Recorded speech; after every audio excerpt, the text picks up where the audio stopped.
Sean, hello to you. Let's begin with what this plan is. It came from the Defence Minister. What does it look like? Yes, it was Israeli Defence Minister Gallant. What's been fascinating here is that there has been no actual clear statement about what the end state is going to be in this war. But it's interesting that Gallant came out with some of the ingredients.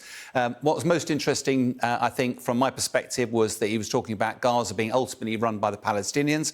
No reference to the Palestinian Authority at all. He also talked about Israeli security. Would that be boots on the ground? Didn't elaborate, didn't really talk about Palestinian security, and talked about a multinational rebuilding force for the area. What was typically, though, vague about the details, didn't include all the ingredients, and it's very difficult not to be a little bit sceptical because Secretary of State Blinken is due to arrive. He may already have arrived in the region. And they also claimed, though, that the war was going to shift onto phase 3 now. There'll be less aerial bombing, more precision, which all implies there'll be fewer civilian casualties, again playing to Blinken. But he also said the war will continue until Hamas has been destroyed and we've got all of our hostages away. But again, all of these elements seem to be playing into a narrative for Blinken's arrival. Yeah, and I think that's it, isn't it? It's the timing of all of this. He's made these comments now, as you say, short on detail. You know, could they be seen as a bit of a cynical ploy simply for the Americans as they come? Undoubtedly, the context of this is pressure is mounting on the US because they have the power to bring this conflict to an end. They did veto the UN Security Council resolution because they wanted to give Israel more time to find a solution here and meet their objectives. But, of course, the US has always assumed it's a two-state solution. Israel has quite plainly said it's not that. Gallant's now started to paint a picture of what that solution might look like. But the US is still, it's not just about Israel. This conflict spread to the Red Sea. The global shipping has been caused all sorts of carnage. The US forces in Iraq and places like that have come under attack. And, of course, there is a war going on between Ukraine and Russia, which has largely been dropped from the news.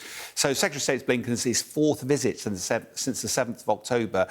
Israel's just showing its thinking ahead and thinking through these things. But although behind the diplomacy at the front, there's going to be a lot of tension behind the scenes. And interestingly, Netanyahu hasn't commented at all about this, and it's pretty clear that his cabinet is not in agreement about any of this. There's lots of very strongly held views that are contrary to this within his own cabinet. Well, with that in mind, and also the fact that the Palestinians presumably wouldn't accept this in any case, I mean, can it even work, this plan? Well, there's much more expert than I will try to resolve this for some time. What's interesting is that do you put a sticky plaster over this or find a sustainable solution? The core foundations of it are definitely governance. Palestinians have got to be involved, probably the international community as well. Security, it's not just about Israel's security, it's also about Palestinian security. But the solution is very definitely not, looking back through history, is not an open prison around Gaza. Gaza's been thriving on despair. They need to change that to hope. Part of that is based on finance, it's based on prosperity. And the final element, of course, is this isn't just about Gaza, it's about Gaza and the West Bank. And they have to find a model for a sustainable, that they can coexist together. I'm not naive enough to believe that day one that will be fine, but it will require the international community. If they don't tackle this, then I'm absolutely convinced that the wheel will turn and we'll be back here doing exactly the same thing. There'll be a repeat at some stage in the not-too-distant future. Yeah, absolutely. Sean, thanks very much. Sean Bell there with your thoughts.